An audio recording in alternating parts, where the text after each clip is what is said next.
For economists, soaring oil and gas prices, recently above $3.60 a gallon in New Mexico, offer a relatively simple economics lesson. Demand for oil and gasoline has continued to grow, and the supply of oil has been growing more slowly than people think. 83.49. For motorists like Gary Moore, the rising prices offer something else. This is a rude awakening. One that is reviving a national debate over domestic oil drilling. On Capitol Hill Thursday, U.S. Senator Pete Domenici unveiled a plan to increase American oil production in an effort to lower prices. The proposal, Domenici said, would produce up to 24 billion barrels of oil, enough to power the country for 5 years without foreign imports. The American people are absolutely fed up with these prices. They know that we can do better, and some of these issues have to be voted on again. And while Alaska's Arctic National Wildlife Refuge once again figures to be the most visible battleground for this drilling fight, the issue of increased domestic energy production hits much closer to home for Johnny McCoo. They're coming out this way where it's more flat. For the past year, he's been part of a large grassroots effort to ban drilling near his home in Santa Fe County's Galisteo Basin, where Texas-based Tecton Energy wants to explore for oil and gas. The Santa Fe County Commission has temporarily banned drilling in the area while policymakers study potential impacts.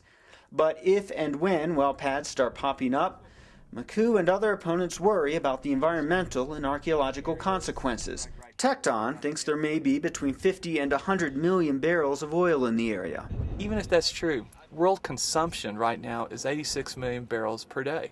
So you're saying come out and destroy the Galisteo Basin, potentially run the aquifer, pollute the air, tear up the archaeological sites for 1 day's worth of consumption? I don't think that's a fair trade-off. Such local controversies springing up in rural communities across New Mexico speak to a bigger issue, according to drilling opponents. They say expanding domestic production as a short-term fix for rising fuel prices ignores the long-term problem. Oil is a finite resource. Prices are going to continue to go up because we've gotten all the low-hanging fruit. All the oil that's easy to get has been got. And so sort of the bigger picture is we need to stop relying on oil as our primary means of powering our society and economy. We don't have enough renewable or other sources of energy to meet that appetite, and we never will, quite frankly. New Mexico Oil and Gas Association President Bob Gallagher says that over the long term, the country should become less dependent on oil as it diversifies its energy portfolio. In the shorter term, however, he says new production fields in New Mexico and elsewhere have to be part of the equation.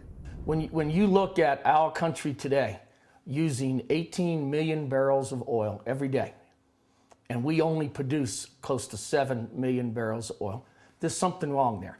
Every small pocket, every possible area where there is oil, we need to be drilling in it. Gallagher says advances in drilling technology mean it can be done with little harm to the environment.